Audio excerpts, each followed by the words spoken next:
ನನಗೆ ಅದಕ್ಕೆ ಏನು ಸಂಬಂಧ ಇದೆ? ಅಲ್ಲ, ಅದೊಂದು ಪ್ರತಿಷ್ಠೆ ಆಗಿದೆ ಅಂತ ಸರ್ ನಿಮಗೆ?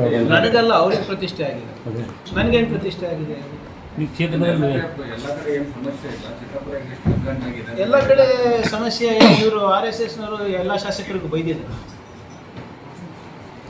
224 ಶಾಸಕರಲ್ಲಿ ನನಗೊಬ್ಬರಿಗೆ ಯಾಕೆ ಬೈತಾ ಇದ್ದಾರೆ? ಆಮೇಲೆ ನೋಡಿ, ಸ್ವಲ್ಪ ದಯವಿಟ್ಟು ನಮ್ಮ ಹೋಮ್ ಮಿನಿಸ್ಟರ್ ಅವ್ರು ಹೇಳ್ತಾರಲ್ಲ, ಅಮಿತ್ ಶಾ ಅವರು, ಕ್ರೊನಾಲಜಿ ಸಮಜಿ. ಇದು ಹೆಂಗಾಯಿತು, ಏನಾಯಿತು? ಇಲ್ಲಿ ನಮ್ಮ ಕಲಬುರಗಿನಲ್ಲಿ ಹಾಸ್ಟೆಲ್ ಹುಡುಗರಿಗೆ ಫೋನ್ ಮಾಡಿ ನೀವು ಇದಕ್ಕೆ ಪಥಸಂಚಲನಕ್ಕೆ ಬರಬೇಕು ಅಂತ ಹೇಳ್ತಾರೆ. ನಮ್ಮ ಹುಡುಗರು ಫೋನ್ ಮಾಡಿಬಿಟ್ಟು, ಸರ್ ಹಿಂಗೆ ಕರೀತಾ ಇದ್ದಾರೆ, ನಾವು ಹೋಗಬೇಕು ಅಂತ ಇದ್ದೀವಿ, ನಮಗೆ ಗಾಡಿ ವ್ಯವಸ್ಥೆ ಮಾಡಿಕೊಡೋಕ್ಕಾಗುತ್ತಾ ಅಂತ ಹೇಳ್ತಾರೆ. ನಾನೇನು ಹೇಳಿದೆ, ನನಗೆ ಅವಾಗ ಗೊತ್ತಾಯಿತು. ನಾನೇನು ಹೇಳಿದೆ, ನೋಡಪ್ಪ, ಅವ್ರು ಯಾರು ಫೋನ್ ಮಾಡಿದ್ರು ನಮ್ಮ ಲೀಡರ್ ಮಕ್ಕಳು, ಭಾಳ ಬಡವ ಕುಟುಂಬದಿಂದ ಬಂದವರು. ನಾನು ಹೇಳಿದೆ, ಅಪ್ಪಿ ನೀ ಅಷ್ಟು ದೂರದಿಂದ ಊರು ಬಿಟ್ಟು ನಗರದಲ್ಲಿ ಓದ್ತಾ ಇದ್ದೀರಾ, ಹಾಸ್ಟೆಲಲ್ಲಿ ಓದ್ತಾ ಇದ್ದೀರಾ, ನೀವು ವಿದ್ಯಾಭ್ಯಾಸ ಮಾಡೋದು ಬಿಟ್ಟು ಇದೆಲ್ಲ ಹವ್ಯಾಸಗಳು ಯಾಕೆ ಮಾಡ್ತಾಯಿದ್ದೀರಿ ಕೇಳಿದಾಗ, ಇಲ್ಲ ಸರ್ ನನಗೇನು ಗೊತ್ತಿಲ್ಲ, ಹೀಗೆ ಬರ್ತಾರೆ, ದಿನ ಮಾಡ್ತಾರೆ, ಏನು ಕಳಿಸ್ತಾರೆ, ಏನೇನು ಸರ್ ಸುಮ್ಮನೆ ಏನೇನೋ ಧರ್ಮದ ಬಗ್ಗೆ ಹೇಳ್ತಾರೆ, ದೇಶದ ಬಗ್ಗೆ ಹೇಳ್ತಾರೆ, ಅದೇ ಮತ್ತು ಏನೇನು ನಾವೇನು ವೈಯಕ್ತಿಕವಾಗಿ ಏನು ಮಾಡಬೇಕು ದೇಶಕ್ಕೆ ಸಮಾಜಕ್ಕೆ ಅಂತ ಹೇಳ್ತಾರೆ. ಆಯ್ತಪ್ಪ, ಇದೆಲ್ಲ ಏನಿದೆ ಇದೆಲ್ಲ ಮಾಹಿತಿ ಕರೆಕ್ಟ್ ಇದೆ ಮತ್ತು ಎಲ್ಲರನ್ನೂ ಕೇಳ್ಕೊಂಡೆ. ನಾನು ನಮ್ಮ ಅಧಿಕಾರಿಗಳು ಕಳಿಸ್ಬಿಟ್ಟು ಕೇಳಿದೆ. ಅವಾಗ ನೋಡಿದ್ರೆ ಇವರೆಲ್ಲರೂ ಹೀಗೆ ಮಾಡ್ತಾಯಿದ್ರು ಅಂತ ಗೊತ್ತಾಯಿತು. ಅದಕ್ಕೆ ನಾನು ಪತ್ರ ಬರೆದೆ. ಒಂದೇ ಆರ್ಗನೈಸೇಷನ್ ಅಲ್ಲ, ಇಂಥ ಯಾವ ಆರ್ಗನೈಸೇಷನ್ ಇದ್ರೂ ಕೂಡ ಸರ್ಕಾರಿ ಹಾಸ್ಟೆಲ್ಗಳಲ್ಲಿ, ಗೌರ್ಮೆಂಟ್ ಏಡೆಡ್ ಇನ್ಸ್ಟಿಟ್ಯೂಷನ್ಸ್ನಲ್ಲಿ, ಮೈದಾನಗಳಲ್ಲಿ ಮಾಡಬಾರ್ದು. ಅಕಸ್ಮಾತ್ ಏನಾದರೂ ಇವ್ರು ಚಟುವಟಿಕೆಗಳು ಮಾಡಲೇಬೇಕು ಅಂದರೆ ಪರ್ಮಿಷನ್ ತೊಗೊಂಡು ಮಾಡಲಿ ಅಂತ ಹೇಳಿರೋದು ತಪ್ಪೇನಿದೆ? ಆಯ್ತು, ಒಂದು ನಿಮಿಷ ಹೇಳ್ಬಿಡ್ತೀನಿ ಸರ್. ಅದಾದಮೇಲೆ ತಾವು ಕೇಳಿ, ನಾವು ಯಾವ ಪ್ರಶ್ನೆಗಳಿಗೆ ಹೊತ್ತು ನಾವು ಇದು ಹೋಗಿಲ್ಲ. ಅದಾದಮೇಲೆ ಹೌದು ಇದು ಸರಿ ಇದೆ ಅಂದ್ಬಿಟ್ಟು ಆರ್ಡರ್ ಇಶ್ಯೂ ಮಾಡ್ತೀನಿ. ನಾನು ಕೊಟ್ಟಿದ್ದು ಅಕ್ಟೋಬರ್ 4ನೇ ತಾರೀಕು ಏನೋ ಕೊಟ್ಟೆ. ಒಂದು ವಾರ ಆದಮೇಲೆ ಬೆಂಗಳೂರಿನಲ್ಲಿ ಇವ್ರು ಪಥಸಂಚಲನ ಮಾಡ್ತಾರೆ. 100 ಕಡೆಯಿಂದ ಪಥಸಂಚಲನ ಮಾಡ್ತಾರೆ. ಯಾರಿಗೂ ಪರ್ಮಿಷನ್ ಕೇಳಿಲ್ಲ. ಬರೇ ಲೋಕಲ್ ಸ್ಟೇಷನ್ನಿಗೆ ಹೋಗಿ ಮಾಹಿತಿಗಾಗಿ ಅಂತ ಕೊಟ್ಟಿದ್ದಾರೆ. ಬೆಂಗಳೂರಿನಲ್ಲಿ ತಮಗೆಲ್ಲರಿಗೂ ಗೊತ್ತಿರೋ ಹಾಗೆ ಒಂದು ಹೈಕೋರ್ಟ್ ಆರ್ಡರ್ ಇದೆ. ಯಾರು ಕೂಡ ಸಾರ್ವಜನಿಕ ರಸ್ತೆಗಳಲ್ಲಿ ಯಾವುದೇ ರೀತಿಯಾದಂಥ ಆಚರಣೆ ಆಗಿರ್ಬೋದು, ಪ್ರೊಟೆಸ್ಟ್ ಇರ್ಬೋದು, ಮಾಡಲಿಕ್ಕೆ ಆಗೋದಿಲ್ಲ. ಅದಕ್ಕೆ ತಾನೇ ಫ್ರೀಡಮ್ ಪಾರ್ಕ್ನಲ್ಲಿ ಒಂದು ನಿಗದಿತ ಸ್ಥಳವನ್ನು ಕೊಟ್ಟಿದ್ದು. ನಾವು ಮೊನ್ನೆ ಆಳಂದ್ ಓಟ್ ಚೋರಿ ಬಗ್ಗೆ ನಾವು ಕೂಡ ಮಾರ್ಚ್ ಮಾಡಬೇಕು ಅಂದಾಗ ಕಮಿಷನರ್, ನಮ್ಮ ಪೊಲೀಸ್ ಕಮಿಷನರ್ ಅವ್ರು ಪರ್ಮಿಷನ್ ಕೊಟ್ಟಿಲ್ಲ. ಕೋರ್ಟ್ ಆದೇಶ ಇದೆ ಅಂತ ನಾವು ಸರ್ಕಾರದಲ್ಲಿದ್ದು ನಾವು ಪಾಲನೆ ಮಾಡಿದ್ದೀವಿ. ನಾವು ಹೋಗಿ ಫ್ರೀಡಮ್ ಪಾರ್ಕ್ನಲ್ಲಿ ರಾಹುಲ್ ಗಾಂಧಿ ಅವರು ಬಂದಾಗ ನಾವು ಪ್ರೊಟೆಸ್ಟ್ ಮಾಡಿದ್ದೀವಿ. We did not go on the streets. ಇವ್ರು ಹೆಂಗೆ ಬಂದರು ಅಂತ ನಾನು ಕೇಳಿಲ್ಲ. ನಾಗರಿಕರು ಪ್ರಶ್ನೆ ಮಾಡೋಕ್ಕೆ ಪ್ರಾರಂಭ ಮಾಡಿದ್ರು, ಮಾಧ್ಯಮದಲ್ಲಿ ಕೇಳೋಕ್ಕೆ ಪ್ರಾರಂಭ ಮಾಡಿದ್ರು, ಪತ್ರ ಬರೆದ್ರು ಸಿವಿಲ್ ಸೊಸೈಟಿ ಗ್ರೂಪ್ಸು. ನಮಗೆ ನಾವು ಏನಾದರೂ ಪ್ರತಿಭಟನೆ ಮಾಡಬೇಕು ಅಂದರೆ ಅಂಗನವಾಡಿದವ್ರು ಇರ್ಬೋದು, ಹೆಲ್ತ್ ಆಫೀಸರ್ಸ್ ಇರ್ಬೋದು, PDOಗಳು ಇರ್ಬೋದು, ಅಥವಾ ನಾವು ಸಿವಿಲ್ ಸೊಸೈಟಿದವ್ರು ಇರ್ಬೋದು, ನಮಗೆ ಪರ್ಮಿಷನ್ ಕೊಟ್ಟಿಲ್ಲ, ಇವ್ರಿಗೆ ಹೇಗೆ ಕೊಡ್ತೀರಾ? ಇದು ಹೈಕೋರ್ಟ್ ಉಲ್ಲಂಘನೆ ಅಲ್ಲ. ಅದಾದಮೇಲೆ ಮಾನ್ಯ ಮುಖ್ಯಮಂತ್ರಿಗಳು ಇದು ಸರಿ ಇದೆ, ಇದು ಹೇಗಾಯಿತು ಅಂತ ಕೇಳಿದಾಗ, ಇಲ್ಲ ಸರ್ ಹಿಂಗಿದೆ ಮಾಡ್ಕೊಂಡು ಬಂದಿದ್ದಾರೆ. ಅವ್ರು ಮಾಡ್ಕೊಂಡು ಬಂದಿದ್ದಾರೆ ಅಂತ ಮುಂದುವರಿಸ್ಬೇಕಂತೇನಿದೆ? ಆಮೇಲೆ ಪರ್ಮಿಷನ್ನೂ ಅಲ್ಲ, ಮಾಹಿತಿಗಾಗಿ ಅಂತ ಕೇಳೋದು ಅದೇನು ಪದ್ಧತಿ? ಅಂದರೆ ನಾನು ನಮ್ಮ ಲೋಕಲ್ ಸ್ಟೇಷನಿಗೆ ಹೋಗ್ಬಿಟ್ಟು ನಾವು ಒಂದು 5,000 ಜನ, ಒಂದು 500 ಜನ ನಾವು ಮೆರವಣಿಗೆ ಮಾಡ್ತಾಯಿದ್ದೀವಿ, ಇದು ನಿಮ್ಮ ಮಾಹಿತಿಗಾಗಿ ಅಂತ ಹೇಳಬೇಕಾ, ಏನು ಅನುಮತಿಗಾಗಿ ಅಂತ ಕೇಳಬೇಕಾ? ನೀವು ನಿಮ್ಮ ಮನೆ ಫಂಕ್ಷನ್ಗಳು ಮಾಡಬೇಕಾದ್ರೆ ಮನೇಲಿ ನಾಮಕರಣ ಇರ್ತದೆ, ಕುಂಸ ಕಾರ್ಯಕ್ರಮ ಇರ್ತದೆ, ಬೇರೆ ಮದುವೆ ಇರ್ತದೆ. ಅವಾಗ ನೀವು ಏನು ಹೊರಗಡೆ ನೀವು ಇದು ಹಾಕ್ತೀರಲ್ಲ, ಪಂಡಾಲ್ ಹಾಕ್ತೀರ, ಊಟಕ್ಕೆ ರೋಡ್ ಬ್ಲಾಕ್ ಮಾಡ್ತೀರಾ, ಲೋಕಲ್ ಪರ್ಮಿಷನ್ ತಗೋತೀರಾ? ಇಲ್ಲ. ನಿಮಗೆ ಅನ್ವಯಿಸೋ ಕಾನೂನು ಅವ್ರಿಗೆ ಯಾಕೆ ಅನ್ವಯಿಸ್ತಾ ಇಲ್ಲ? ಸೊ ಅದಕ್ಕೆ ಇದು ಏನಿದೆ ಗೌರ್ಮೆಂಟ್ ಆರ್ಡರ್ನ ವಿಸ್ತರಣೆ ಮಾಡೋದು. ಈಗ ಅಷ್ಟರಲ್ಲೇ ಇದನ್ನು ನಾವು ಪತ್ರ ಬರೆದಿದ್ದೀನಿ ಅಂದ್ಬಿಟ್ಟು ಇವರೆಲ್ಲರೂ ಸೇರಿ ಮೈ ಮೇಲೆ ಬಿದ್ದರು. ಹೆಂಗೆ ನಿರ್ಬಂಧ ಮಾಡ್ತೀವಿ, ನಾವು ನೋಡ್ತೀವಿ, ಅದು ಮಾಡ್ತೀವಿ, ಇದು ಮಾಡ್ತೀವಿ ಅಂತ ನಾನು ಎಲ್ಲಾನ ನನ್ನ ಪತ್ರದಲ್ಲಿ RSS ಬ್ಯಾನ್ ಮಾಡಬೇಕು ಅಂತ ಹೇಳಿದಿಲ್ಲ. It is not even a recognised body. ಅವ್ರು ರಿಜಿಸ್ಟರ್ಡೇ ಇಲ್ಲ. What is the question of banning an unregistered body? ಈಗ ಅವರು ಎಲ್ಲರೂ ಹೆಂಗೆ ಮಾಡ್ತೀವಿ, ನಾವು ನೋಡ್ತೀವಿ, ಅದು ಇದು ಮಾಡ್ತೀವಿ ಅಂತ ಪ್ರಚೋದನಕಾರಿಯಾದ ಮಾತಾಡೋಕ್ಕೆ ಸ್ಟಾರ್ಟ್ ಮಾಡಿದ್ರು. ಯಾರು? BJP-ಯವರು. BJP-ಗೆ RSS-ಗೆ ಏನು ಸಂಬಂಧ ರೀ? RSS ಅವ್ರು ಏನು ಹೇಳ್ತಾರೆ? We are a apolitical organisation. ಕರೆಕ್ಟಾ? ಸೋಷಲ್ಲು, ಕಲ್ಚರು, ದೇಶಭಕ್ತಿ, ದೇಶ ಅಷ್ಟೇ ಮಾತಾಡ್ತೀವಿ ಹೊರತು ನಾವು ರಾಜಕೀಯದಲ್ಲಿ ಇಲ್ಲ ಅಂತ ಸ್ಟೇಟ್ಮೆಂಟ್ ಕೊಡ್ತಾರೆ. ಆದರೆ ಮಾತಾಡಿದ್ದೆಲ್ಲ BJP-ಅವರೇ. ಅವರು ಮೈ ಮೇಲೆ ಬಿದ್ದು ನಮಗೆ ಪ್ರಚೋದನೆ ನೀಡಿ ಎಲ್ಲ ನಾನು ಹೇಳ್ದಂಗೆ ಸಾವಿರಾರು ಫೋನ್ ಕಾಲ್ ದಿನ ಇಡೀ ಇಂಡಿಯಾದಿಂದ, ವಿಶ್ವದಿಂದ ಜೀವ ಬೆದರಿಕೆ. ನಾನು ಸುಮ್ಮನೆ ಆಯ್ತಪ್ಪ ಇದು ಫೇಸ್ ಇರ್ತಾವಲ್ಲ, ನಿಮಗೂ ಗೊತ್ತಿದೆ ರಾಜಕೀಯದಲ್ಲಿ ಇದ್ದಾಗ ಇವೆಲ್ಲ ಸಹಜ ಅಂದ್ಬಿಟ್ಟು ಸುಮ್ಮಬಿಟ್ವಿ. ಏನು ಕಂಟಿನ್ಯೂಸು. ಅದಕ್ಕೆ ನಾನೇನು ಮಾಡಿದೆ, ಹಿಂಗೆ ಬರ್ತಾ ಇದೆ ಅಂತ ಹೇಳಿಕೆ ಕೊಟ್ಟೆ. ಆವಾಗ ನಿಮ್ಮ ವಿರೋಧ ಪಕ್ಷದ ನಾಯಕರೆಲ್ಲರೂ ಇದೆಲ್ಲ ಪಬ್ಲಿಸಿಟಿ ಸ್ಟಂಟಿಂಗ್ ಮಾಡ್ತಾ ಇದ್ದಾರೆ, ಪ್ರಚಾರಕ್ಕೆ. ಈಗ ಪ್ರಚಾರಕ್ಕೆ ಅಗತ್ಯ ಏನಿದೆ ರೀ? ನನಗೆ ಐ ಆಮ್ ಅ ಮಿನಿಸ್ಟರ್. ನಾನು ಕೆಲಸದಿಂದ ಪ್ರಚಾರ ತಗೊತೀನಿ, ಪ್ರಗತಿಪರವಾದಂಥ ಹೇಳಿಕೆಯಿಂದ ಪ್ರಚಾರ ತಗೋತೀನಿ. ಏನು RSS ಬೇಕಾದ್ರೆ ಪ್ರಚಾರ ಮಾಡಲಿಕ್ಕೆ? ಇವರಿಂದ ನಾನು MLA ಆಗಿರೋದು, ನಾನು 3-4 ಸರಿ. ಆಯ್ತು ಅಂದ್ಬಿಟ್ಟು ಇವ್ರ ಸಂಸ್ಕೃತಿ ಏನಿದೆ ತೋರಿಸೋಣ ಅಂದ್ಬಿಟ್ಟು ನಾನು ತೋರಿಸಿದೆ. ಅವನಿಗೆ ಅರೆಸ್ಟ್ ಮಾಡಿದ್ದಾರೆ, ಯಾರೋ ಮಹಾರಾಷ್ಟ್ರ ಮೂಲದವನಿಗೆ.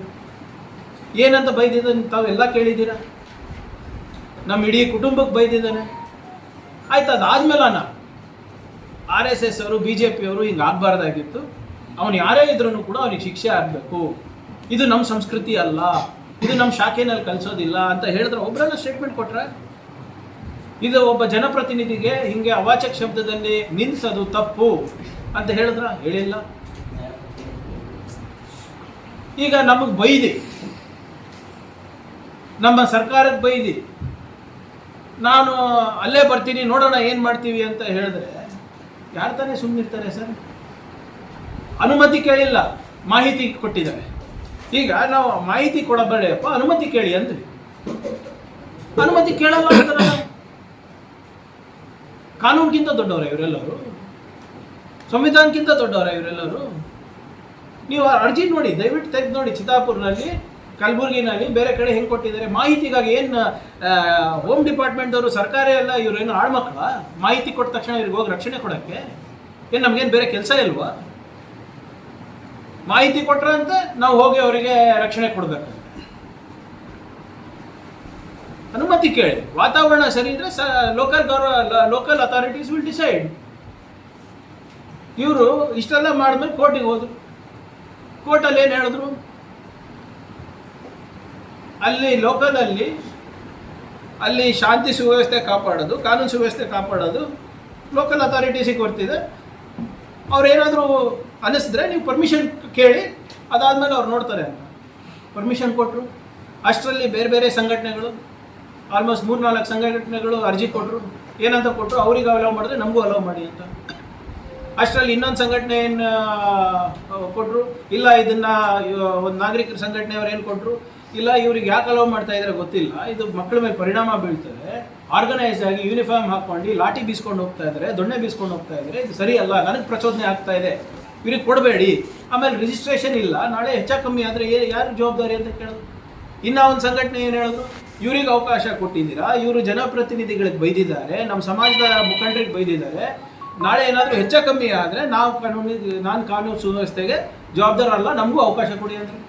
ಇನ್ನೊಂದು ಸಮಾಜದವರು ಇಲ್ಲ, ನಮಗೆ ST ಬೇಕಾಗಿದೆ, ಇವ್ರು ಯಾರು ಬೆಳೆ ಬಯಸ್ಕೊಳ್ಳಿಕ್ಕೆ, ನಮ್ಮ ಸಮಾಜದ ಹಿತಾಸಕ್ತಿ ಕಾಪಾಡಲಿಕ್ಕೆ ನಾವು ಕೂಡ ಪ್ರತಿಭಟನೆ ಮಾಡಬೇಕು, ನಾವು ಕೂಡ ಸರ್ಕಾರ ಮುಂದೆ ಇಡಬೇಕಂತ ಇನ್ನೊಂದು ಕೊಟ್ಟರು. ಅದು ಬೆಳೀತಾ 11 ಆರ್ಗನೈಸೇಷನ್ಸ್ ಆಯ್ತು ಇವಾಗ. ಈಗ ಕೋರ್ಟ್ ವೆರಿ ಕ್ಲಿಯರ್ಲಿ ಹೇಳಿದೆಲ್ಲ. ಈಗ ಲಾ ಆ್ಯಂಡ್ ಆರ್ಡರ್ ಡಿಸ್ಟರ್ಬ್ ಮಾಡ್ತಾ ಇರೋದು ಯಾರು? ಇವರು ಅವತ್ತೇ ಮಾಡಬೇಕು, ಅವಾಗಲೇ ಮಾಡಬೇಕು. ಇವರು ನನಗೇ ಬೈಬಿಟ್ಟು ನಮ್ಮನೇಲೇ ಮಾಡ್ತೀನಿ ಅಂತ ಹೇಳ್ತಾರೆ. ನಿಮ್ಮ ಹೋದ ಬಾರಿ ಏನಾಯ್ತು ರೀ? ನಿಮ್ಮ ವಿರೋಧ ಪಕ್ಷದ ನಾಯಕರು ಬಂದಿದ್ರ ಮೇಲ್ಮನೆಯದವರು, ನನಗೆ ನಾಯಿ ಅಂದ್ಬಿಟ್ಟು ಚಿತ್ತಾಪುರಿಗೆ ಹೋಗ್ತಾರೆ. ನಾವು ಏನು ಮಾಡ್ಬೇಕು? Is it in my control? ನನಗೂ 50,000 60,000 ಜನ ಮತ ಹಾಕಿ ಕಳಿಸಿರ್ತಾರಲ್ಲ. ಯಾರೋ ಈಗ ನನಗೆ ಗೊತ್ತೇ ಇರಲಿಲ್ಲ ಅವ್ರು ಏನು ಹೇಳಿದ್ದಾರೆ. ನಾನು ಸ್ಟೇಜ್ ಮೇಲಿದ್ದೆ, ಯಾವುದೋ ಸೈನ್ಸ್ ಗ್ಯಾಲರಿ ಪ್ರೋಗ್ರಾಮ್ನಲ್ಲಿ. ಆ 2 ತಾಸಿನಲ್ಲಿ ಅವ್ರು ಹೋಗಿದ್ದಾರೆ, ನಮ್ಮ ಹುಡುಗರು ಕೇಳಿದ್ದಾರೆ. ಅವರು ಏನಿದು ಹೀಗೆಲ್ಲ ಮಾಡ್ತಾರೆ ಅಂತ. ಇಲ್ಲ, ನಮಗೆ ಬೈದ್ಬಿಟ್ಟು ನಮ್ಮ ಕಾನ್ಸ್ಟಿಟ್ಯೂನ್ಸಿಗೆ ಹೋದರೆ ಅವ್ರಿಗೇನು ಪುಷ್ಪಾರ್ಚನೆ ಮಾಡಬೇಕಾ, ಆರತಿ ತೆಗಿಬೇಕಾ? ನಿಮ್ಮ ಕುಮ್ಮಕ್ಕೆ ಎಲ್ಲಿದೆ ತೋರಿಸಿ. ನಾನು ಒಂದನ್ನು ಕಮೆಂಟ್ ಮಾಡಿದ್ದೀನ? ನಾನೇನು ಹೇಳಿರೋದು, ನೀವು ಪರ್ಮಿಷನ್ ಕೇಳಿ, ಕಾನೂನಾತ್ಮಕವಾಗಿ ಕರೆಕ್ಟ್ ಇದ್ರೆ ಕೊಡ್ತಾರೆ, ಇದ್ರೆ ಬಿಡ್ತಾರೆ. ನಂದು ಒಂದು ಸ್ಟೇಟ್ಮೆಂಟ್ ತೋರಿಸ್ಬಿಡಿ where I told them not to do. ಅಲ್ಲ ಸರ್, ಲಾಸ್ಟ್ ಟೈಮು ನೀವು ಛಲವಾದಿ ನಾರಾಯಣ ಸ್ವಾಮಿ ಅವ್ರ ವಿಚಾರ ಪ್ರಸ್ತಾಪ ಮಾಡಿದ್ರೆ ನಿಮಗೆ ಬೈದ್ಬಿಟ್ಟು ಅವ್ರು ಅನ್ಕೊಂಡ್ರು ಅಂತೇಳಿ. ಈ ವಿಚಾರದವನು ಈಗ ಬೈದು ಏನು ಅರೆಸ್ಟ್ ಆಗಿದ್ದಾನೆ ಮಹಾರಾಷ್ಟ್ರದವನು, ಅವನು RSS ಕಾರ್ಯಕರ್ತನ, ಅವನ ಹಿನ್ನೆಲೆಯನ್ನು ಯಾವುದೂ ಕೂಡ ತಾವು ಸರ್ಕಾರದಿಂದಾಗಲಿ ಯಾರಿಂದ ರಿವ್ಯೂ ಆಗಲಿಲ್ಲ. ಅದು ತನಿಖೆ ಆಗ್ತಾ ಇದೆ ಅಲ್ಲ. ಅವನೇ ಹೇಳಿದಾನಲ್ಲ RSS ದವನು ಅಂತ. ನೀವು ಸಂಪೂರ್ಣವಾಗಿ ಕೇಳಿಲ್ಲ ಅನ್ಸುತ್ತೆ. ನಾನು RSS ಅನ್ನ ಮೈಗೂಡಿಸ್ಕೊಂಡಿದ್ದೀನಿ. ನನ್ನ ಕಣಕಣದಲ್ಲಿ ಇನ್ವೆಸ್ಟಿಗೇಷನ್ ಅಲ್ಲಿ ಅವನ ಬ್ಯಾಕ್ಗ್ರೌಂಡ್ ಏನಾದರೂ ಅದು ಬರುತ್ತೆ ನೋಡೋಣ. ನಾನು ನೋಡಿ ಇವರೇ, ನಾನಂತೂ ಕಂಪ್ಲೇಂಟ್ ಕೊಟ್ಟಿಲ್ಲ. ಸೋಮೋಟೋ ತಗೊಂಡಿದ್ದಾರೆ. ಈಗ ನಿನ್ನೆನೂ ಬಂದಿದೆ. ಇನ್ನ ತೋರಿಸ್ಬೇಕಾದ್ರೆ ಮನಾರ್ ವಿಡಿಯೋ ಅದ. ನಾನೇನು ಹೇಳ್ತಾ ಇದ್ದೀನಿ ಅಂದರೆ, ಪಾಪ ಅವ್ರು ಯಾವನೋ ನಂದು ಇದೇ ತಕರಾರಿರೋದಲ್ಲ. ಇವ್ರ ಮಕ್ಕಳು ಯಾರು ಅದರಲ್ಲಿ ಇಲ್ಲ ಸರ್. ಶಾಖೆನಲ್ಲಿ ಬಡವ್ರ ಮಕ್ಕಳಿರೋದು, ಹಿಂದುಳಿದವ್ರು ಇರೋದು, ದಲಿತರಿರೋದು. ಅದಕ್ಕೆ ಪಾಪ ಇವ್ನು ಬಡ ಅವನಿಗೇನು ಗೊತ್ತಿದೆ? ಈ ಆಲೋಚನೆ ಯಾರು ಅವ್ನ ತಲೆನಲ್ಲಿ ಹಾಕಿರೋ ಅವ್ರಿಗೆ ಶಿಕ್ಷೆ ಆಗ್ಬೇಕಲ್ಲ ಅಂತ ನಂದು. So let that happen. ಅದಕ್ಕೇನಿಲ್ಲ, ನಾವೇನು ಯಾರಿಗೂ ನಾವು ಬೇಡ ಅಂತ ಇಲ್ಲ. ಕೋರ್ಟ್ ಆದೇಶ ಏನಿದೆ ಅದು ಪಾಲನೆ ಮಾಡ್ರಪ್ಪ ಅಂತ ಇದ್ದೀವಿ. ಕೆಲವು ಅಧಿಕಾರಿಗಳು ಕೂಡ ಪಥಸಂಚಲನದಲ್ಲಿ ಭಾಗಿಯಾಗ್ತಾರೆ. ನೋಡಿ, ನಿಮ್ಮ ಇಲಾಖೆ ಸಸ್ಪೆಂಡ್ ಆಗಿ ಸರ್, ಬೇರೆಯವರು ಆಗಲಿಲ್ಲ ಇಲ್ಲಿ. ನೋಡಿ, ನಾನು ಇದನ್ನ ಬಹಳ ಸ್ಪಷ್ಟವಾಗಿ ಹೇಳಿದ್ದೀನಿ. ಯಾವ ಮಂತ್ರಿ ಇರಬಹುದು, ಸುಮ್ಮನೆ ಮನಸ್ಸು ಬಂದಂಗೆ ಮಾಡೋಕ್ಕಾಗೋದಿಲ್ಲ. ಕಾನೂನಿದೆ, ನಿಯಮ ಇದೆ, ಏನು ಸರ್ವಿಸ್ ರೂಲ್ಸ್ ಅಂತ ಇದೆ, ಕಾಂಟ್ಯಾಕ್ಟ್ ರೂಲ್ಸ್ ಅಂತ ಇದೆ. ಅದನ್ನು ಫಾಲೋ ಅಪ್ ಮಾಡಬೇಕು. ಏನು ನಾನು ಸಸ್ಪೆಂಡ್ ಮಾಡು ಅಂದರೆ ಸಸ್ಪೆಂಡ್ ಮಾಡೋಕ್ಕಾಗಲ್ಲ. They have to find reason. ಈಗ 4 ಜನಕ್ಕೆ ನೋಟಿಸ್ ಕೊಟ್ಟಿದ್ದಾರೆ, ಉತ್ತರ ಕೊಡಲಿ.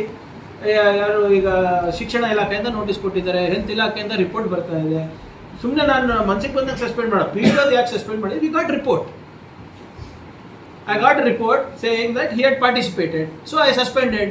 ಈಗ ಮೊನ್ನೆ KIT-ನಲ್ಲಿ ಆರ್ಡರ್ ಏನಾಗಿದೆ? ಅವರೇನು ಸಸ್ಪೆನ್ಷನ್ ಕ್ವಾಶ್ ಮಾಡಿಲ್ಲ, ಸಸ್ಪೆನ್ಷನ್ನ ಸೆಟ್ ಅಸೈಡ್ ಮಾಡಿಲ್ಲ, ಇಂಟ್ರಿಮ್ ಸ್ಟೇ ಕೊಟ್ಟಿದ್ದಾರೆ. ಅದೇನಿದೆ, ನೀವು ಸರ್ಕಾರ ಉತ್ತರ ಕೊಡಿ, ನಾವು ಕೊಡ್ತೀವಿ.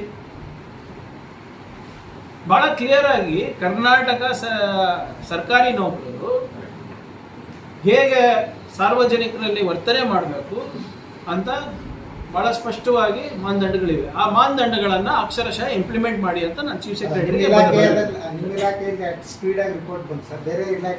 ಇಲ್ಲ, ನಮ್ಗೆ ಅವರೇ ಕಂಪ್ಲೇಂಟ್ ಬಂದಿತ್ತು. ಇಲ್ಲ, ನೀವು ಡೇಟ್ ಆಫ್ ಇದು ನೋಡಿ. ನಮ್ಮದು ಅವ್ರ ಕಂಪ್ಲೇಂಟ್ ಆದ ತಕ್ಷಣ ವಿ ಹ್ಯಾಡ್ ಇನಿಷಿಯೇಟೆಡ್ ಇನ್ಕ್ವೈರಿ. ಇದಕ್ಕೆ ಸಂಬಂಧ ಇಲ್ಲ, ಕೋಇನ್ಸಿಡೆನ್ಸ್ ಅಷ್ಟೇ. ರಿಪೋರ್ಟ್ ಬರಲಿ. ಇಲ್ಲ, ಎಲ್ಲ ಕಡೆ ಇದ್ದಾರೆ ಇವರೇ. ಏನು ಅನ್ಕೊಂಡ್ಬಿಟ್ಟಿದ್ದಾರೆ ಇವರು? Central government order state government ಸರ್ವೆಂಟ್ಸಿಗೆ ಸ್ಟೇಟ್ ಗೌರ್ಮೆಂಟ್ ಎಂಪ್ಲಾಯೀಸ್ಗೆ ಅನ್ವಯಿಸ್ತದೆ ಅನ್ಕೊಂಡಿದ್ದಾರೆ. That is not the case. ನಿಮ್ಮಲ್ಲೇ RSS ಪರವಾಗಿರೋಂಥವ್ರು ಅಥವಾ ಸಾಫ್ಟ್ ಧೋರಣೆ ಇರೋಂಥವ್ರು ಇದ್ದಾರಾ ಅಂತ. ಯಾಕಂದ್ರೆ ಬರೀ ನೋಡಿ ಇವ್ರೆ, I cannot comment on anybody's ideological inclination. ನನ್ನ ಐಡಿಯಾಲಜಿ ಕ್ಲಿಯರ್ ಇದೆಯಾ? ನಮ್ಮ ಲೀಡರ್ ಖರ್ಗೆ ಸಾಹೇಬ್ರದ್ದು ಕ್ಲಿಯರ್ ಇದೆಯಾ? ನಮ್ಮ ಲೀಡರ್ ರಾಹುಲ್ ಗಾಂಧಿ ಕ್ಲಿಯರ್ ಇದೆಯಾ? ನಮ್ಮ ಲೀಡರ್ ಸಿದ್ದರಾಮಯ್ಯ ಅವ್ರದ್ದು ಕ್ಲಿಯರ್ ಇದೆಯಾ? ನಮ್ಮ ಲೀಡರ್ ಶಿವಕುಮಾರ್ ಅವ್ರದ್ದು ಕ್ಲಿಯರ್ ಇದೆಯಾ? ಸಾಕು ನನಗೆ. ಕಾಂಗ್ರೆಸ್ ಪಾರ್ಟೀಸ್ ಐಡಿಯಾಲಜಿ ಆಗ್ಲಿ, ಅದಕ್ಕೇನಂತೆ. ಯಾರು ಅಂದ್ರೆ ಈಗ ಎತ್ತಿರೋದು ನಾನೇ, ಈಗ ಕೂತಿಲ್ಲ ಎಲ್ಲರೂ. ಆಸ್ ಪರ್ ಲಾನೇ ಮಾಡಬೇಕಾಗುತ್ತಲ್ಲ ಇವ್ರೆ. ಈಗ ನಾನು ನಂತರ ಮಾಡ್ಬೋದು, ನಾನು ಹೋಗಿ ಹೆಲ್ತ್ ಡಿಪಾರ್ಟ್ಮೆಂಟಲ್ಲಿ ಮಾಡೋಕ್ಕಾಗಲ್ಲ, ಅಥವಾ ಯಾವುದು ಟೂರಿಸಂ ಡಿಪಾರ್ಟ್ಮೆಂಟಲ್ಲಿ ಮಾಡೋಕ್ಕಾಗಲ್ಲ. ಸರ್, ಈಗ ಮಾಹಿತಿಗಾಗಿ ಅಂತೇಳಿ ಮಾಹಿತಿಗಾಗಿ ಅಂತ ಕೊಟ್ಟು ಮಾಡ್ತಾರೆ, ನಾವು ಅವಕಾಶ ಕೊಡಲ್ಲ ಅಂತ ಹೇಳಿದ್ರಿ. ಓಕೆ ಸರ್, ನಮ್ಮ ಜಿಲ್ಲೆ ನಾನು ಅವಕಾಶ ಕೊಡಲ್ಲ ಅಂತ ಹೇಳೇ ಇಲ್ಲ. ಮಾಹಿತಿಗಾಗಿ ಓಕೆ. ಸೇಮ್ ನಮ್ಮ ಜಿಲ್ಲೆನಲ್ಲೇ, ನೀವು ಉಸ್ತುವಾರಿ ಇರೋಂಥ ಜಿಲ್ಲೆನಲ್ಲೇ ಸೇಡಂನಲ್ಲೇ ಮಾಹಿತಿಗಾಗಿ ಅಂತ ಕೇಳಿಲ್ಲ, ಅವಕಾಶನೂ ಕೊಟ್ಟಿಲ್ಲ, ಅನುಮತಿನೂ ಕೊಟ್ಟಿಲ್ಲ, ಆದ್ರೂ ಮಾಡಿದ್ರು. ಅವ್ರ ವಿರುದ್ಧ ಯಾವುದೇ ಕ್ರಮ ಆಗಲಿಲ್ಲ. ಅಂತ ಅನ್ಕೊಂಡಿದ್ದೀರಿ? ಅದೆಲ್ಲ ಪಬ್ಲಿಕ್ ನ ಚರ್ಚೆ ಮಾಡೋಕ್ಕಾಗ್ತದ? ನಾನು 2.5 ಕಿಲೋಮೀಟರ್ ಪಥಸಂಚಲನ ಇತ್ತು. ಎಷ್ಟು ಮಾಡಿದ್ರು? 100 ಕಿಲೋಮೀಟರ್ ಮಾಡಿದ್ರು. ಅವರಿಗೆಲ್ಲರಿಗೂ ಅರೆಸ್ಟ್ ಮಾಡಿದ್ವಿ. ಒಂದು ನಿಮಿಷ ಕೇಳಿ. And this violation has been seriously reported to the court. It is reported to the court. ನಾವು ನೋಡಿ, ನನ್ನ ಉಸ್ತುವಾರಿ ಜಿಲ್ಲೆ ಇದೆ ಅಂದ ತಕ್ಷಣ ಇದೆ ನನ್ನ ಸಾಮ್ರಾಜ್ಯನ ಇಲ್ಲ. ನಾನು ಬೇರೆಯವ್ರಿಗೆ ಕಾನೂನು ಹೇಳ್ತಾ ಇದ್ದೀನಿ, ನಾನು ಕಾನೂನು ಪಾಲನೆ ಮಾಡಬೇಕಲ್ಲ. ಅವ್ರಿಗೆ ಪರ್ಮಿಷನ್ ಕೊಟ್ಟಿಲ್ಲ, ಮಾಡಿ ಉಲ್ಲಂಘನೆ ಆಗಿದೆ, we have submitted to the court. ಇವರು ಕೊಟ್ಟಿಲ್ಲ ಅಂದರೆ ಹೀಗೆ ಮಾಡ್ತಾರೆ ಅಂತ ಐ ಪ್ರೂವ್ಡ್ ಮೈ ಪಾಯಿಂಟ್ ಅಲ್ಲ. ಪರ್ಮಿಷನ್ ಕೊಟ್ಟಿಲ್ಲ ಅಂದ್ರೂ ಮಾಡ್ತಾರೆ ಅಂದರೆ ಇವ್ರದ್ದು ಉದ್ದೇಶ ಏನು? ಆಯ್ತಪ್ಪ, ಆಮೇಲೆ ಕೊಡ್ಬೋದಾಗಿತ್ತಲ್ಲ. ನೀವು ಮೊನ್ನೆ ಅಡ್ವರ್ಟೈಸ್ಮೆಂಟ್ ಕೊಟ್ಟಾರಲ್ಲ, ನಾವೆಲ್ಲ ಸೌಹಾರ್ದತೆಗಿದ್ದೀವಿ, ದೇಶಕ್ಕೋಸ್ಕರ ಇದ್ದೀವಿ, ಸಮಾಜಗಳಿಗೋಸ್ಕರ ಇದ್ದೀವಿ ಅಂದರೆ ಪರ್ಮಿಷನ್ ಕೊಟ್ಟಿಲ್ಲ ಅಂದರೆ ಯಾಕೆ ಮಾಡಿದ್ರಿ? ಅಂದರೆ ಸಂವಿಧಾನ ವಿರುದ್ಧವಾಗಲ್ಲ, ಕಾನೂನು ವಿರುದ್ಧವಾಗಲ್ಲ. ಈಗ ಶಾಂತಿ ಸಭೆಯಲ್ಲಿ ಒಂದು ಗಲಾಟೆ ಆಯಿತು. ಆ ಗಲಾಟೆಯಲ್ಲಿ ಪ್ರಿಯಾಂಕ್ ಅವರೇ ಮೇಲೆ ಹಲ್ಲೆ ಮಾಡಿಸೋದಕ್ಕೆ ಕುಮ್ಮಕ್ಕು ಯಾರು? ಬಿಜೆಪಿ ಯಾರು ಮತ್ತೊಮ್ಮೆ ಹೇಳಿ. ಇಲ್ಲ, ಅವರು ಮುಂದೆ ಬಿಜೆಪಿ ಮುಖಂಡ. What is BJP doing? What is BJP doing? ಈಗ ಅರ್ಜಿ ಹಾಕಿದವರು ಯಾರು? ಅಶೋಕ್ ಪಾಟೀಲ್. ಅಶೋಕ್ ಪಾಟೀಲ್ RSS ಕಾರ್ಯಕರ್ತ, ಜಿಲ್ಲಾ ಪ್ರಮುಖ. ಯಾರು ಹುದ್ದೆ ಕೊಟ್ಟಿದ್ದವರಿಗೆ? ಈಗ ಅನ್ರಿಜಿಸ್ಟರ್ಡ್ ಅಂತಾರೆ, ಲೆಟರ್ ಇರ್ಬೇಕಲ್ಲ, ರಿಜಿಸ್ಟ್ರೇಷನ್ ನಂಬರ್ ಇರ್ಬೇಕಲ್ಲ. ಈಗ ಇವ್ರಿಗೆ ನಾನು ಪದಾಧಿಕಾರಿ ಮಾಡ್ತಿದ್ದೀನಿ ಅಂದರೆ ನಾನು ಒಂದು ಲೆಟ್ರೇಟು ಸಾರಿಸಿ ಇರಬೇಕಲ್ಲ, ಆದೇಶ ಪ್ರತಿ ಇರಬೇಕಲ್ಲ. ಆದೇಶ ಪ್ರತಿ ಇದ್ರೆ ರಿಜಿಸ್ಟರ್ಡ್ ಇರಬೇಕಲ್ಲ. ಸರ್ ಈ ವಿಚಾರ ಒಂದು ನಿಮಿಷ ಸರ್, ಮುಗಿಸ್ಬಿಡ್ತೀನಿ. ನಿಮ್ಮ ಈಗ ಅಶೋಕ್ ಪಾಟೀಲ್ ಅವ್ರು ಯಾಕೆ ಹೋಗಿಲ್ಲ? ಅವರೇ ತಾನೇ ಮೂಲ ಅರ್ಜಿದಾರ. ಅವ್ರು ಹೇಳಿದ್ದಾರೆ ಕೋರ್ಟ್. ಇಲ್ಲ, ಒಂದು ನಿಮಿಷ ಆಯ್ತು, ಅವ್ರು ಹೋಗಿಲ್ಲ ಅಂದ್ರೆ ಅಲ್ಲೇ ಸಬ್ಮಿಟ್ ಮಾಡ್ಬೋದೇ ಇಲ್ಲ. Why are BJP leaders going? ಇಲ್ಲ, ಅರ್ಧ party to it. District administration ಯಾಕೆ ಅವಕಾಶ ಕೊಡ್ತೀವಿ? ಅವ್ರು ರೆಪ್ರೆಸೆಂಟೇಟಿವ್ ಕೊಟ್ಟಿದ್ರೆ ಅವ್ರಿಗೆ ಹೆಂಗ್ ಗೊತ್ತಿರ್ತದ್ರಿ? ಅವ್ರು ಯಾರಿಗೆ ಕಳಿಸ್ತಾರೆ? ಈಗ ಈಗ ಬಂದ್ಮೇಲೆ ಅಲ್ಲ ಗೊತ್ತಾಗೋದು. ನಾವು ಎಲ್ಲೂ ಕೇಳಿಲ್ಲ ಯಾರ್ಯಾರು ಬರ್ತಾ ಇದ್ದಾರೆ, ಅವ್ರದ್ದೆಲ್ಲ ಹಿನ್ನೆಲೆ ಬಯೋಡೇಟಾ ಕೊಡಿ ಅಂತ. ಇವರು ಶಾಂತಿ ಸಭೆಗೆ ಬಂದಿದ್ರು, ಶಾಂತಿ ಭಗ್ನ ಸಭೆಗೆ ಬಂದಿದ್ರು ಇವರು. ಅಲ್ಲಿ ಯಾರು ಏನಂದಿದ್ರು? ಯಾರು ಈಗ ಏನಾಗ್ಬಿಟ್ಟಿದೆ ಅಂದರೆ, ಮೊನ್ನೆ ಎಲ್ಲೋ ಒಂದು ಕಡೆ ಯಾವುದೋ ಮನೇಲಿ ಜೂಜಾಗ ಸಿದ್ರೆ ಅದಕ್ಕೂ ನನಗೆ ಹೇಳ್ತಾ ಇದ್ದಾರೆ. ಅಲ್ಲಿ ಅವನು ಅಲ್ಲಿ ಬೇರೆ ಕಡೆ ಇಲ್ಲಿ ಶಾಂತಿ ಸಭೆಯಲ್ಲಿ ನಾವು ಇರಲಿಲ್ಲ ಅಂದರೂ ನಮ್ಮದೇ ಹೇಳ್ತಾ ಇದ್ದಾರೆ. ಈಗ ಅಸ್ಸಾಂ ಚೀಫ್ ಮಿನಿಸ್ಟರಿಂದ ಹಿಡ್ಕೊಂಡು, ಮೋಹನ್ ಭಾಗವತಿಂದ ಹಿಡ್ಕೊಂಡು, ನಾರಾ ಲೋಕೇಶ್ ಅವರಿಂದ ಹಿಡ್ಕೊಂಡು, RSS BJPಯಿಂದ ಹಿಡ್ಕೊಂಡು, ನನ್ನ ಹೆಸರು ಹೇಳಿಲ್ಲ ಅಂದರೆ ನನಗನ್ಸುತ್ತೆ ಅವರಿಗೆ ಜೀರ್ಣ ಆಗಲ್ಲ. ನವೆಂಬರ್ ಬರ್ತಾ ಇದೆ ನೋಡ್ರಿ. ಇಲ್ಲ, ನವೆಂಬರ್ ಬರ್ತಾ ಇದೆ, ಕ್ರಾಂತಿ ಏನು ಅಂತ ಅದೇ ಕೇಳ್ತಾ ಇರೋದು. ಅಕ್ಟೋಬರ್ ಆದ್ಮೇಲೆ ನವೆಂಬರೇ ಬರುತ್ತೆ. ಕ್ರಾಂತಿ ಗೊತ್ತಿಲ್ಲ ಸರ್. ಕ್ರಾಂತಿ ಎಲ್ಲಿದೆ ನಂಗೆ ಗೊತ್ತಿಲ್ಲ, ನೀವೇ ಹೇಳ್ತಾ ಇರೋದು. ಅದು ಜನವರಿ ಸಂಕ್ರಾಂತಿ ಬರುತ್ತೆ ಸರ್. ಅದೇ ಹೇಳ್ತಾ ಇರೋದು ಸರ್. ಈಗ ನಾವೇ ನಮಗೆ ಒಂದು ಕ್ಯಾಲೆಂಡರನ್ನು ವಿಧಿಸ್ಕೊಂಡಿದ್ದೀವಿ. ಆ ಕ್ಯಾಲೆಂಡರ್ ಪ್ರಕಾರ ನವೆಂಬರ್ ಬರ್ತಾ ಇದೆ, ಕ್ರಾಂತಿ ಬರ್ತಾ ಇದೆ ಅಂತ ನಾವೆಂದೂ ಹೇಳಿಲ್ಲ, ನೀವೇ ಹೇಳ್ತಾ ಇರೋದು.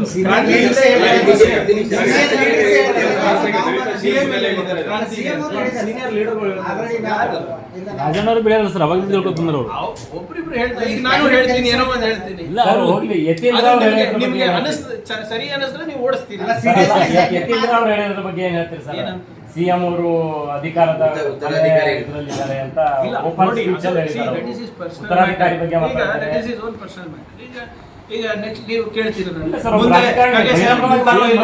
ಪರ್ಸನಲ್ ವಿಚಾರ ಬಹಿರಂಗಲ್ಲ. ಪರ್ಸನಲ್ ವಿಚಾರ ಅಂದ್ರೆ ಸಿದ್ದರಾಮಯ್ಯ ಸಾಹೇಬರು ಮುಂದೆ ಎಲೆಕ್ಷನ್ ನಿಲ್ತಾರೋ ಇಲ್ವೋ ಅದೆಲ್ಲ ಅವ್ರಿಗೆ ಬಿಟ್ಟಿರೋದಲ್ಲ. ಆಮೇಲೆ ಅವರು ಬಿಸೈಡ್ಸ್ ಬೀಯಿಂಗ್ ಎನ್ MNC, ಅವರು ಸಿದ್ದರಾಮಯ್ಯ ಅವ್ರ ಮಗನ ಕೂಡ ಹೌದು. ಸೊ ಹಾಗಾದ್ರೆ ಅವ್ರು ಏನಾದರೂ ಈಗ ಖರ್ಗೆ ಸಾಹೇಬ್ರು ಮುಂದಿನ ಚುನಾವಣೆ ನಿಲ್ತಾರ, ಲೋಕಸಭಾದ್ದು ಅಥವಾ ಬೇರೆ ಏನಾದರೂ ತಗೋತಾರ, ಅದೆಲ್ಲ ಅವ್ರವ್ರ CM ಇದ್ದಾರೆ. ಈ ಸಂದರ್ಭದಲ್ಲಿ ಅವರೇ ಈ ತರದ ಹೇಳಿಕೆ ಕೊಟ್ಟಿದಾರಲ್ಲ ಅಂತ ನಾನು ಹೇಳಿಲ್ಲ. ಒಂದು ಮನವಿ ಮಾಡ್ಕೊಂಡಿದ್ದೀನಿ, ಒಂದೆರಡು ದಿನ ಕ್ಯಾಮ್ರಾ ಆಫ್ ಮಾಡಿ ಎಲ್ಲ ಸರಿ we are working on it. Delimited ನಾವು ಕೋರ್ಟಿಗೆ ಸಬ್ಮಿಟ್ ಮಾಡಿದ್ದೀವಿ. ಕೆಲವು ಹಳ್ಳಿಗಳನ್ನು ಈಗ ಮೇಲ್ದರ್ಜೆ ಹೋಗಿದೆ, ಏನೋ ಪಟ್ಟಣ ಪಂಚಾಯತ್ ಇರ್ಬೋದು, ನಗರ ಪಂಚಾಯತ್ ಇರ್ಬೋದು, ನಗರ ಸಭೆಗೂ ಕೂಡ ಕೆಲವು ನಾವು ಬಿಟ್ಕೊಟ್ಟಿರೋದ್ರಿಂದ ಅದು ಒಂದು 11 ಕಡೆ ಡಿಲಿಮಿಟೇಷನ್ ನಡೀತಾ ಇದೆ. ಅದು ಪ್ರಕ್ರಿಯೆ ಮುಗಿದ ತಕ್ಷಣ ಅದೇ ನೋಡಿ, ಗ್ರಾಮ ಪಂಚಾಯತ್ ಏನು ಅವಧಿ ಏನು ಅದೆಲ್ಲ ಅವ್ರ ಎಲೆಕ್ಷನ್ ಯಾವಾಗ ಆಗುತ್ತೆ ಅದ್ರ ಪ್ರಕಾರ ಟರ್ಮ್ ಪ್ರಕಾರನೇ ಇರುತ್ತೆ. ಇಲ್ಲ ದೇರ್ ಇಸ್ ಅದಕ್ಕೆ it is late down by the constitution. ನಾನು ಚೇಂಜ್ ಮಾಡ್ಲಿಕ್ಕೆ ಆಗೋದಿಲ್ಲ, ಅದು ನೀವು ಚೇಂಜ್ ಮಾಡ್ಲಿಕ್ಕೆ ಆಗೋದಿಲ್ಲ. ಮತ್ತೆ ಪರಮೇಶ್ವರ್ ಒಂದು ಹೇಳಿಕೆ ಕೊಟ್ಟರು, ಮತ್ತೆ ರಾಜ್ಯದಲ್ಲಿ ಖರ್ಗೆ ಅವರು ಮತ್ತೆ CM ಆಗ್ಬಹುದು ಅಂತಂದು, ದಲಿತ CM ಅನ್ನೋದು ಆಗ್ಬಹುದು ಮತ್ತೆ ಅಂತ. ನೋಡಿ, ಎಲ್ಲ ಸಮಾಜದ ಮುಖಂಡರು ಕೂಡ ಅವ್ರವ್ರ ಸಮಾಜದವರು ಉನ್ನತ ಸ್ಥಾನಕ್ಕೆ ಹೋಗ್ಬೇಕು ಅಂತಾರೆ. There is nothing wrong with it. But ನಾನು ಬಂದು ನಿಮ್ಮ ಮುಂದೆ ಹೇಳಿದ್ರೆ ಪ್ರಯೋಜನ ಇಲ್ಲ. ಬರ್ತಿರೋದೇ 4-5 ಜನ. ನೀವು ಆ 4-5 ಜನ ಬಿಟ್ಟು ಇನ್ನೆಲ್ಲರಿಗೂ ಕೇಳ್ತಾರೆ. ಅಲ್ಲ ಏನಾದ್ರು changes ನಿಮ್ಗೆ ಗೊತ್ತಿರುತ್ತೆ ಸರ್. ನನಗೆ ಗೊತ್ತಿಲ್ಲ, ಅಲ್ಲ, ನಾನು ಆ 4-5 ಜನದಲ್ಲಿ ಇಲ್ಲ. ಸರ್ ಏನಾದ್ರು changes ಆದ್ರೆ ಗ್ರಾಮ ಪಂಚಾಯತಿ ಟಿಪಿ ಜಂತು ಒಮ್ಮೆ ನಡೆಸ್ಬೋದು ಮತ್ತೆ ಎರಡು ಟರ್ಮ್ ಒಮ್ಮೆ ಮಾಡ್ಲಿಕ್ಕೆ ಬರ್ತದೆ ಸರ್. ಹೆಂಗೆ ಇಲ್ಲ, ಹಂಗೇನಾದ್ರೂ ಇದ್ರೆ ಪ್ರಯತ್ನ ಮಾಡ್ಬೋದು. ಒಮ್ಮೆ ನಡೆಸ್ಬೋದು. ಬಟ್ ಇಲ್ಲ, ಅಕಸ್ಮಾತ್ ಅದು ಆ ಅವಧಿ ಏನಾದರೂ ಕನ್ವರ್ಜ್ ಆಗ್ತಾ ಇದ್ರೆ ಪ್ರಯತ್ನ ಮಾಡ್ಬೋದು. ಬಟ್ ಜನರಲಿ ಏನಾಗ್ತದೆ, ಯಾರೋ ಒಬ್ರು ಗ್ರಾಮ ಪಂಚಾಯತ್ನಲ್ಲಿ ಕೋರ್ಟಿಗೆ ಹೋಗಿರ್ತಾರೆ, ಕ್ಯಾಟಗರಿ ಕೋರ್ಟಿಗೆ ಹೋಗಿರ್ತಾರೆ, ವಿಳಂಬ ಆಗಿರ್ತದೆ. ಸೊ ಸ್ವಲ್ಪ ಕಷ್ಟ ಆಗುತ್ತೆ. ಸರ್ ಈಗ ಲಾಜಿಕ್ ಎಂಡ್ ಹೆಂಗೆ ಸರ್ RSS ಪಕ್ಷ? ಯಾಕಂದ್ರೆ ಇವರು ಲಾಠಿ ಬಿಟ್ ಮಾಡಿ ಅಂತ ಒಂದ್ ಕಡೆ ಪಟ್ಟು ಹಿಡಿತಾ ಇದ್ದಾರೆ. ಆಲ್ರೆಡಿ ಇಲ್ಲಿ DC ಆಫೀಸಲ್ಲಿ ಸಭೆ ರದ್ದಾಯ್ತು. ನೆಕ್ಸ್ಟ್ ಈಗ ಇನ್ನೊಂದು ಡೇಟ್ ಕೊಟ್ಟಿದ್ದಾರೆ, ಅಲ್ಲೂ ಕೂಡ ಅದೇ ಪಟ್ಟಕ್ಕೆ ಸ್ಟಿಕ್ ಆನ್ ಆಗ್ತಾ ಇದ್ದಾರೆ. ಹೀಗಾದ್ರೆ ಇದಕ್ಕೆ ಅಂತ್ಯ ಯಾವಾಗ? ಈಗ ಒಂದ ಸೃಷ್ಟಿ ಮಾಡ್ತಾ ಇರೋದು ಯಾರು? ಇವಾಗ್ಲೇ ಆಗ್ಬೇಕು, ಇವಾಗೇ ಮಾಡಿ ತೋರಿಸ್ತೀನಿ, ಬರ್ಲಿ. ಲಾಠಿ ಎಲ್ಲಾ ಕಡೆ ಹಿಡಿತಾರೆ, ಚಿತ್ತಾಪುರದಲ್ಲಿ ಹಿಡಿಯೋದ್ರಿಂದ ಏನ್ ಸಮಸ್ಯೆ ಅಂತ? ಚಿತ್ತಾಪುರ್ನಲ್ಲಿ ಕಾನೂನಿದೆ, ಬೇರೆ ಕಡೆ ಕಾನೂನು ಇದೆ. ಆದರೆ ಸರಿಯಾಗಿ ಅದೇನಾಗಿತ್ತು, ಇಷ್ಟು ದಿನ ಯಾರು ಕೇಳಿರಲಿಲ್ಲ. ಸುಮ್ಮನೆ ಹೋಗ್ತಾರೆ ಬರ್ತಾರೆ ಅಂತಿದ್ರೆ ಓಕೆ. ಯಾವಾಗ ನಮ್ಮ ಹುಡುಗರ ಭವಿಷ್ಯ ಹಿಂಗೆ ಹಾಳಾಗ್ತಾ ಇದೆ ಅಂತ ನಮ್ಗೆ ಮನವರಿಕೆ ಆಯಿತು, ನಾನು ಈ ಇಶ್ಯೂಸ್ನ ರೇಸ್ ಮಾಡಿದ್ದೀನಿ. ಆ್ಯಂಡ್ ಏನಿದ್ರು ಕಾನೂನಾತ್ಮಕವಾಗಿ ಮಾಡಬೇಕಲ್ಲ ನಾನು.